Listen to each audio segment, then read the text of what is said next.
Hola, continuamos con nuestra exposición de este libro, La selva y el concepto, de los tres insignes autores zacatecanos, Sergio Espinosa Proa, Nelson Guzmán Robledo y Leobardo Villegas Mariscal. Ya habiendo expuesto los primeros dos artículos de Espinosa Proa y de Guzmán Robledo, es el momento de exponer el último, el de Leobardo Villegas Mariscal. Ese artículo lleva por título Sujeto-Objeto, Epistemología Occidental y Teoría del Conocimiento de los Huicholes. También está dividido en cuatro partes, como los dos anteriores, o más bien como el primero de Spinoza. Esas partes se titulan Epistemología Occidental o el concepto y su relación con el mundo, que es la que vamos a exponer hoy. Epistemología indígena o la teoría chamánica del conocimiento de los huicholes, que dejamos para otro video. Las palabras, paréntesis, el saber, otro video más. Perspectivismo y epistemología chamánica indígena, y un postscriptum. De cada uno haremos exposiciones separadas, aunque se supone que todos juntos forman una unidad integral. Antes de comenzar con la primera parte, epistemología occidental o el concepto y su relación con el mundo, quiero hacer una breve exposición de Charles Sanders Peirce, sus Philosophical Greetings, en particular dos, que se titulan Cómo fijar la creencia y cómo hacer nuestras ideas claras. Yo quiero creer que en el diagrama que tengo aquí enfrente de ustedes, este diagramita muy sencillo, he resumido las ideas básicas de Peirce.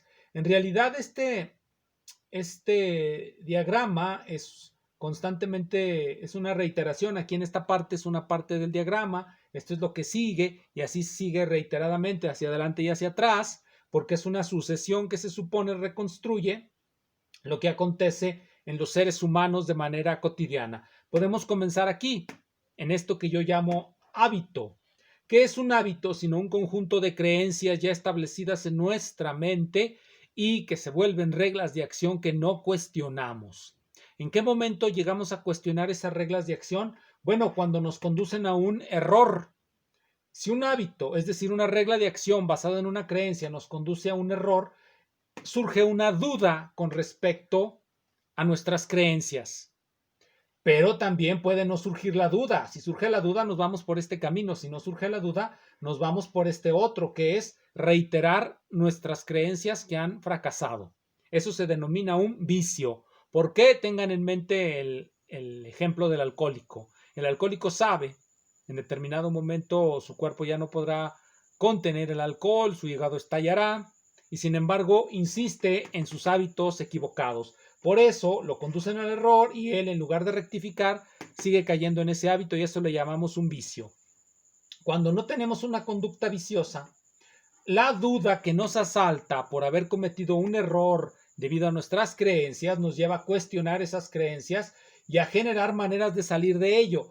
Generamos entonces lo que se denomina una abducción que redunda en una hipótesis. Esa hipótesis nos va a llevar a un experimento y el experimento tiene dos salidas: el éxito o el fracaso. Si el experimento fracasa, obviamente necesitamos generar otra abducción, volver a generar otra hipótesis, otro experimento y hasta que llegue el momento en que hay éxito y generamos un nuevo hábito. El hábito se genera una vez que hemos interiorizado de manera perfecta las creencias y actuamos de manera automática. El error es lo único que nos puede sacar de los automatismos. Por mucho que postulemos lo que queramos postular, dudas cartesianas, la gente no duda simplemente porque decida dudar. Duda cuando algo fracasa, cuando fracasan sus creencias y las reglas de acción a las que llevan esas creencias. Bien, ¿qué tiene todo esto que ver con la historia filosófica que nos va a contar, en este artículo? Aquí lo pongo, sujeto-objeto, epistemología occidental y teoría del conocimiento de los huicholes. ¿Qué tiene que ver con esto? Bien, lo vamos a utilizar y recuérdenlo. Pueden rebobinar la cinta o no sé si sea cinta para volver a ver la explicación. Y ahora vamos directamente a este artículo. Quiero comentar primero los paralelismos que hay entre entre Villegas Mariscal y Espinosa Proa. Y esos paralelismos me surgen de manera muy clara cuando leo el epígrafe. Voy a leer el epígrafe, dice, dedicado a mis hermanos Tomás y Julián y a mi amigo Valentín, por el agua de Ratontita y la mula de Cuamostita. Solo él sabe lo que significa esa dedicatoria, pero sin embargo, si nosotros buscamos en la bibliografía de Espinosa Proa, encontraremos un libro, uno de los primeros libros de Espinosa Proa, que se llama El deshielo y la nube. Es un conjunto de ensayos sobre la universidad, pero trae un epígrafe muy similar a este. No, Espinosa no se lo dedica a sus hermanos, se lo dedica al gringo Joshua y a los maracames, unas palabras en Wixárika, en el lenguaje de los huicholes. También sería el agua de Ratontita, de Cuamistita, etcétera, es decir, una referencia antropológica. Hay otro paralelismo entre ellos. Espinosa Proa estudió inicialmente antropología y terminó siendo filósofo. Villegas Mariscal estudió filosofía y terminó estudiando antropología. Paralelismos, pues. Y al principio, en la introducción, en el proemio, antes de que empiecen las secciones, la primera sección sería esta, este sería el proemio, se declara ferviente seguidor de la historia filosófica de Espinosa Proa. La tecnología, la ciencia, la religión son un error. Está en el principio la verdad, o algo que no sea la verdad, está el mito, y el mito es el origen, y ahí está lo mejor. ¿Cómo lo dice él? Bueno, vamos a ponerlo. Empieza muy nietzscheanamente. Recuerden aquel ensayo de Nietzsche sobre verdad y mentira en sentido extramoral, así empieza este pensador. Pensemos en la clausura de la humanidad, el fin del mundo. Pongamos una fecha tentativa, acaso 5 o 10.000 años en el futuro, es muy optimista. Los hombres han llegado a Marte e incluso a algún otro planeta de nuestra galaxia. En términos de distancias siderales, un logro ridículo. Un insecto que apenas ha podido pasar de una piedra a otra en un inconmensurable desierto. Pensemos ahora en un hipotético balance final en el que hay una pregunta, a saber, ¿en qué punto del tiempo están los más grandes hombres, los mayores genios?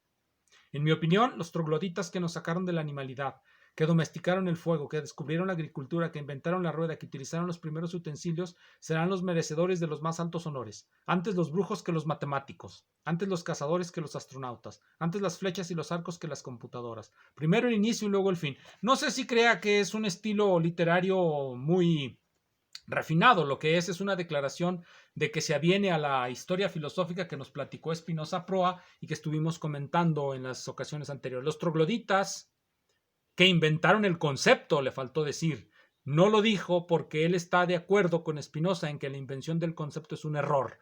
Por eso antes, como dice aquí, antes los brujos que los matemáticos. Antes el sentimiento que el seco concepto. Bien, después de haber visto estas analogías, pasemos a lo que nos platica él en este primer apartado sobre la epistemología occidental. La epistemología occidental, nos dice Villegas Mariscal, consiste de esa división entre sujeto y objeto. Va a empezar diciéndonos cuál es la relación que se establece entre ese sujeto y ese objeto en principio. En la epistemología, es decir, en la teoría del conocimiento, basada en ese corte, que se denomina corte epistemológico, por algunos. La relación entre el sujeto y el objeto es que el objeto es el enigma que el sujeto debe descifrar, y al descifrarlo, el sujeto crea una imagen del mundo que él denomina estructura de lo sensible. La estructura de lo sensible, el filósofo o descifrador, que él denomina filósofo metafísico, termina por postular que esa estructura de lo sensible, que esa imagen del mundo que ha creado al descifrar el objeto, es no otra cosa que el mundo mismo. Es exactamente la descripción del mundo tal cual el mundo es. A mí esto me parece una descripción de lo que se denomina en filosofía la posición realista. La suposición de que existe un mundo independiente de mis percepciones, de las percepciones de cualquiera de nosotros, independiente de nuestras voliciones, de nuestras percepciones, de nuestros sentimientos. Un mundo allende nosotros y que no tiene nada que ver con nosotros. Es la posición realista. Hay varias. La posición del realismo directo nos dirá que nosotros percibimos directamente ese mundo real a través de nuestros sentidos. Me figuro que esa es la idea que está transmitiéndonos Villegas en su lenguaje algo extraño. Nos dice entonces El filósofo percibe la estructura de lo sensible a través de sus sentidos y esa la postula como la realidad. Y no hay otra razón para postularla como la realidad misma que esa suposición de base de que los sentidos que tenemos nos permiten captar el mundo tal cual es. Por eso después los criticará a los sentidos. Después hay otra posición realista, que es el realismo indirecto. Realismo indirecto nos dice que no necesariamente lo que percibimos es exactamente como lo percibimos, sino que necesitamos realizar una serie de procedimientos para poder discernir la realidad de la ilusión. ¿Qué nos engaña? ¿Qué viene de nuestro sistema de percepciones biológico y qué es efectivamente algo que es independiente de ello? Cuando nosotros establecemos una escala espectral, evidentemente ya es con números, con mediciones, cuando decimos que la luz es radiación electromagnética entre tal y tal longitud de onda, ya no estamos dependiendo de nuestros sentidos directamente, sino de otros sentidos que son los aparatos de medición.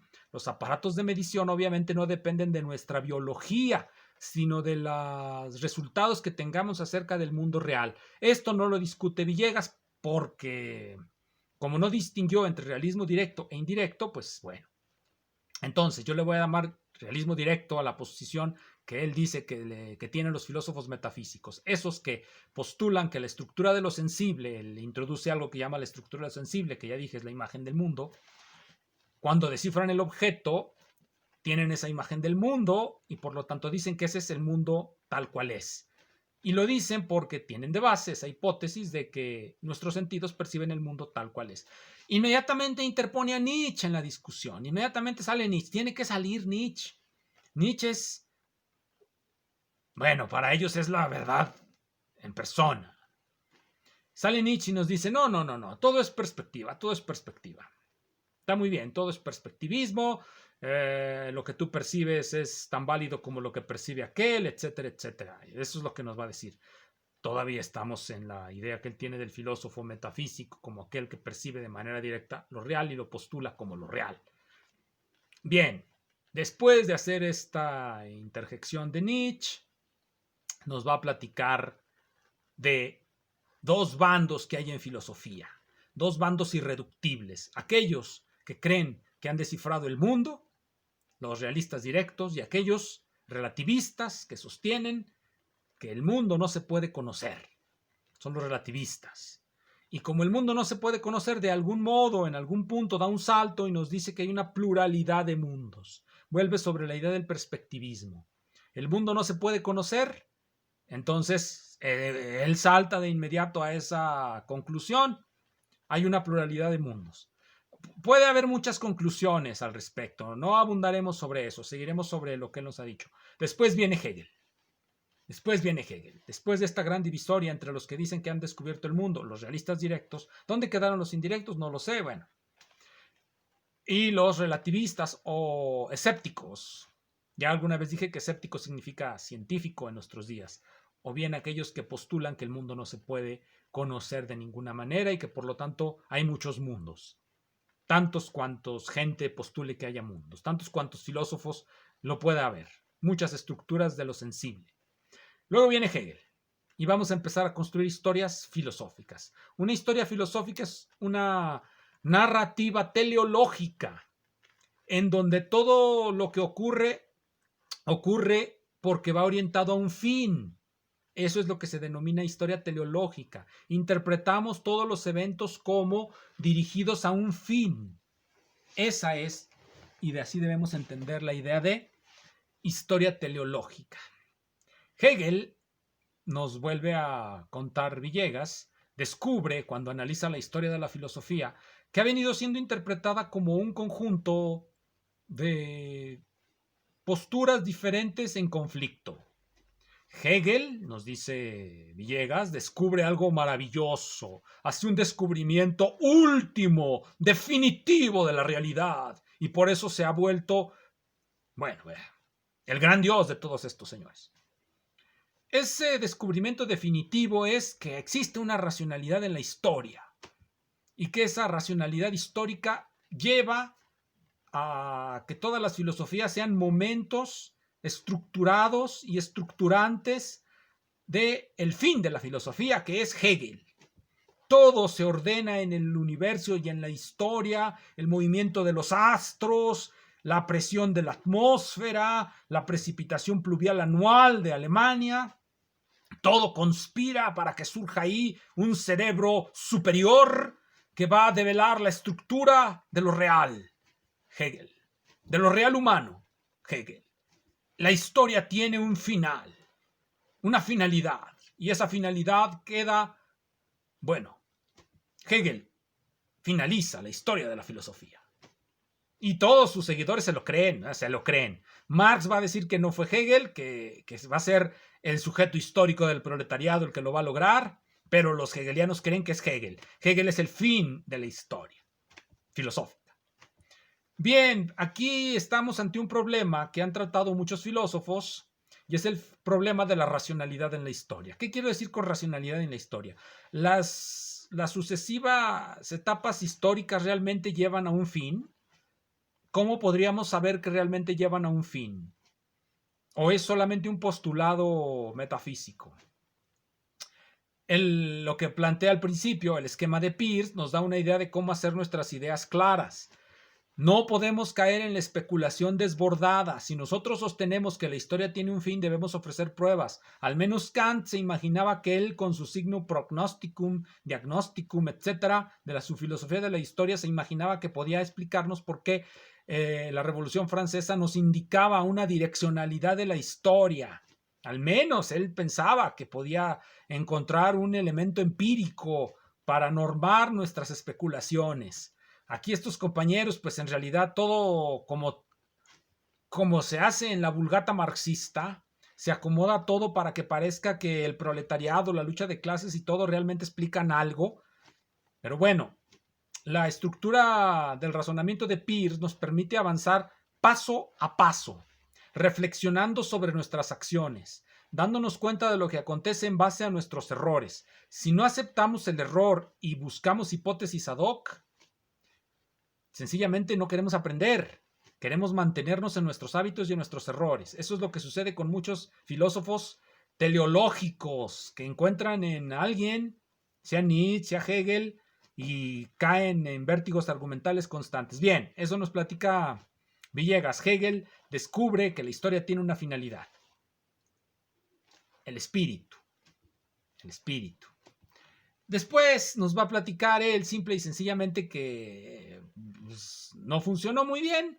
Se cayó Hegel, no nos dice bien por qué se cayó Hegel. Yo sé por qué se cayó porque es una especulación que no tiene muy poco que ver con el mundo. Es una especulación que debe someterse a la prueba de lo real, al error, a la rectificación, al esquema peirciano que puse antes. Y eso nos da humildad cuando tratamos las cosas. No se trata de conocer la realidad de manera total, de encontrar las ecuaciones últimas de la realidad como muchos físicos hoy pretenden. Se avanza paso a paso. La realidad es más complicada de lo que creemos. No es una totalidad, un monolito, un bloque. Las leyes de Newton valen en ciertas regiones, las leyes de la mecánica cuántica en otras, las leyes de la cosmología einsteiniana. El mundo es más complicado. No hay una sola ley que lo norme. Y no sabemos realmente cómo se juntan todas esas leyes. Los límites que se toman de las leyes de la mecánica cuántica, de la mecánica clásica, para llegar a sus supuestos límites clásicos, límites relativistas, tienen muchos problemas. Solamente no tienen problemas en los libros de texto porque ahí se trata de enseñar y de ideologizar. Bien, pero volvamos a nuestro historiador de la filosofía. Bueno, entonces, Hegel fracasó. ¿Qué propone Villegas? Villegas propone las lógicas otras, los huicholes, eso es lo que nos va a platicar y lo que les platicaré en la siguiente ocasión. Antes de concluir, veremos en qué concluye Villegas. Villegas concluye citando a Baudrillard. El objeto no es realmente pasivo, nos va a decir. El objeto responde. Yo tengo la impresión que Baudrillard, por lo que alcancé a leer de él, se basa en la mecánica cuántica, en una interpretación, la interpretación de Copenhagen de la mecánica cuántica, con sus supuestas paradojas de que el observador colapsa la función de onda y antes de que la colapse el objeto se comporta de un modo, se comporta de otro, está en sabe cuántos estados superpuestos, bla, bla, bla. Pero también hay interpretaciones realistas de la mecánica cuántica. Si bien es válido para los que creen en esas interpretaciones mecanocuánticas el creer que los objetos no son realmente tan pasivos y pues en realidad en cierta forma no lo son, no que tengan voluntad, sino que responden a las causas como cualquier objeto, a la causalidad. Si ponemos una fuerza, pues obviamente va a haber una reacción, evidentemente, causalidad. Pero bueno, eso es en lo que concluye la gran historia de Villegas. Empezamos con el sujeto-objeto, con el realismo y terminamos en una suerte de idealismo, que es donde terminan todos estos señores. El idealismo. No les gusta el realismo, no les gusta sostener la hipótesis de que existe un mundo al margen de nosotros y que ese mundo es único y que lo vamos conociendo poco a poco a través de nuestros errores. Peirce se imaginaba que en el largo futuro podríamos tener una visión más o menos unitaria de este mundo. Yo no lo creo. Creo que este mundo es más complejo de lo que nos imaginamos. Pero también creo que es uno y solamente uno. Cuando decimos que hay muchos mundos, lo que decimos es que hay muchas interpretaciones de una única realidad. Como en aquella vieja parábola de los griegos, por cierto. Otro exponente del realismo metafísico, Platón, que también expone Villegas ahí.